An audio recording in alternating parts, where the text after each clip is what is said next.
The last presentation of this session is about microstructural evolution and the recrystallization annealing in ferritico stainless steels. Here you are. The presentation is by Shahab Bazri from Politecnico di Milano. Shahab is a final year PhD student, and so Shahab, the floor is yours. We are glad to hear to your presentation. I would appreciate it, Mr. Chairman. Good afternoon, all. I will commence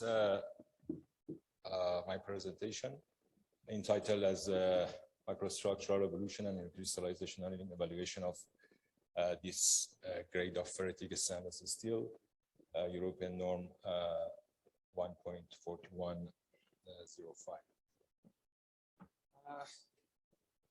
Just roughly regarding the background, industrial application, and just quick literature review. Ferritico stainless steel are being widely used in different industrial applications, including automobile manufacturing, kitchenware, elevator panel, and specifically for this industrial-based PhD research in collaboration between Politecnico di Milano and Eure Inox company as the most significant end user of this type of grade for solenoid and electro valves and fittings. Just some noticeable previous studies during the last decade that is similar to this kind of study regarding this, let's say, specific grades of ferritico stainless steel, as you can see in this table, while our ongoing research is something, let's say, more wide and complete. Considering two grades, 4105 and 4106, that's today in this conference, I would just go through the first one. Objective and hypothesis. The hypothesis is that the microstructural evolution of cold drawn ferritico stainless steel round bars recrystallize under different recrystallization and linkage treatments. And the interrelated role of crystallographic texture alongside with their reduction rate as the round bars, as I mentioned, have been investigated, actually are being investigated and so on. EBST characterization approach has been employed in this case, and as the industrial-based research, as I mentioned, it's from multi-step wire drawing process towards the bar drawing, so in between the treatment is going on. The objectives for just here, I want to focus mostly on grain growth and orientation, as well as the recrystallization fractions before and after heat treatment. The material is 16 to 18% of chromium for this grade, equivalent to AISI 430F. The treatment has been implemented at three different set ratio temperature. Heat treatment temperature over the melting point, comprising of 0.65, 68, and 71 in this case, and at 7 different soaking time. That can be seen in this table, considering these two specific diameters of these round bars, roughly diameter 9 and 11. I emphasize considering the reduction rates 20% and 35%, as you can see. So this table gives us 42 specimens, like the probability of this table. It means that every single of these specimens has different heat treatment condition, and that I have divided into 6 sets that I will show you later. So as also the characterization method has been done at the cross section of these round bars perpendicular to the direction of the rod. There are two remarks in between how the samples have been selected for EBSD analysis, as all of us know that it's a kind of expensive process, as well as it takes a lot of time for preparation of the samples. Based on the magnetic properties, which is one of the concern for this grade, let's say critical specimens have been selected, and I just divided into 6 series, as well as the unheated material. And I just roughly here show the results of magnetic hysteresis behavior, including magnetic permeability and coercivity. So here, you can see the result for all these specimens that I go through them to, let's say, investigate the microstructural evolution. So the other thing is which area of this specimen has been detected in EBSD and why. So it's maybe evident, but it's nice to see the trend of grain growth during the heat treatment. As you can see, this one is only for, let's say, number 1 specimen, including this condition at this soaking time, specifically for 0.65 of heat treatment. So you can see here the radial strip from edge towards the center. So it can be clearly observed that the start of, let's say, the formation of new grains have been started from edge, and in compared to the center is very clear. So in this case, as the post-processing of EBSD, the recrystallization fraction, as well as the kernel average misorientation has been studied here in order to compare the situation. I will go through the samples together, so I just wanted to show this one here. So let's say here we can see set 1 with different soaking temperature at same soaking temperature with different soaking time. So compared to the unheated material. So I focus here on the center, as you see. We can see that based on the minimum and maximum of magnetic properties, as I've shown you, we can see that it's clear that from 100% deformed grains towards this is just under 5 minutes heat treatment, and then here most, let's say, the recrystallized grains 55.3.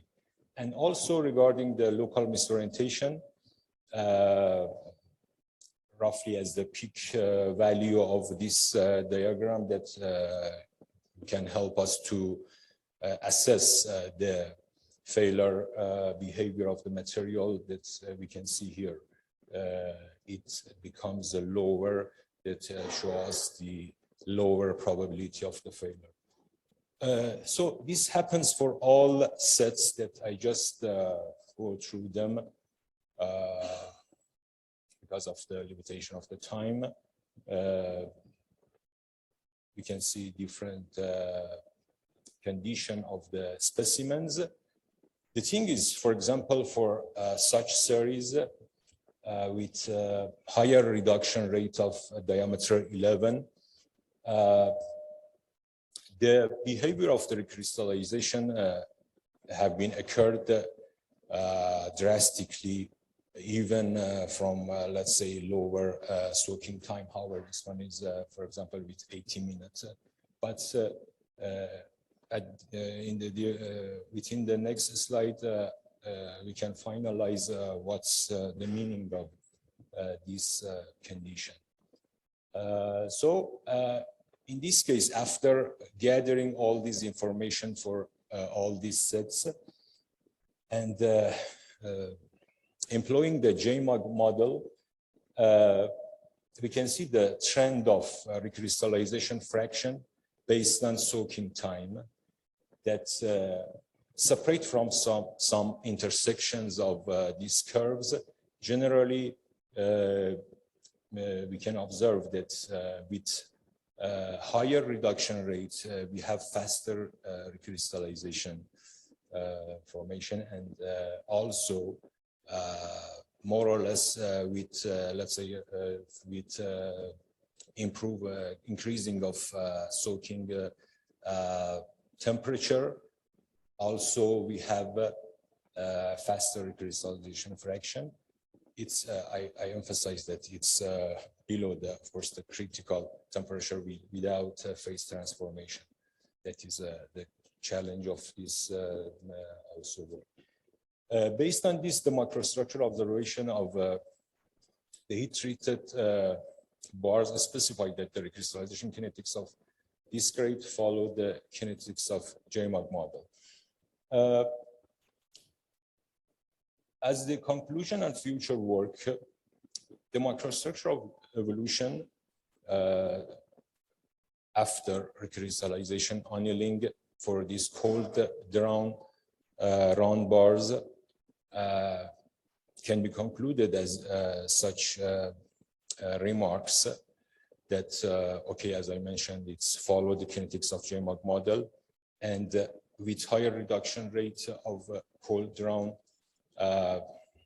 bars, we have faster recrystallization grains, recrystallization of the grains, and also with higher soaking temperature, we have faster of this formation.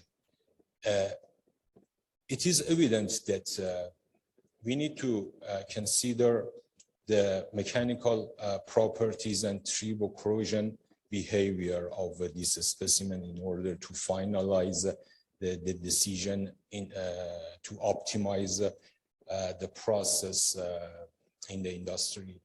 And this is something is going on still, but this is roughly that we can see regarding the microstructure evolution as the conclusion of this work. And for example, regarding the grain size, for instance, you can see that for 30%, 35% of reduction rate, we have finer grains compared to lower reduction rate. And as the further research, for these two specific reduction rates of this grade, concerning of course the diameters, these examinations based on the mechanical properties and also the tribocorrosion behavior still is ongoing, as well as the other grades that I mentioned at first of the presentation. I also would like to mention that the current study has been supported by a Eure Inox company in Peschiera, Milan. And at the end, it's a pleasure to be a part of a member of this research team, and thank you for your attention.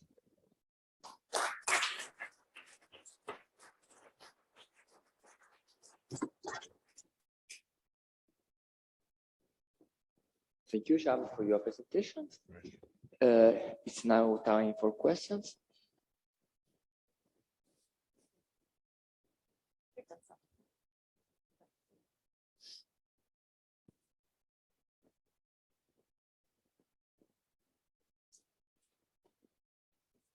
Any questions? Yeah, sorry.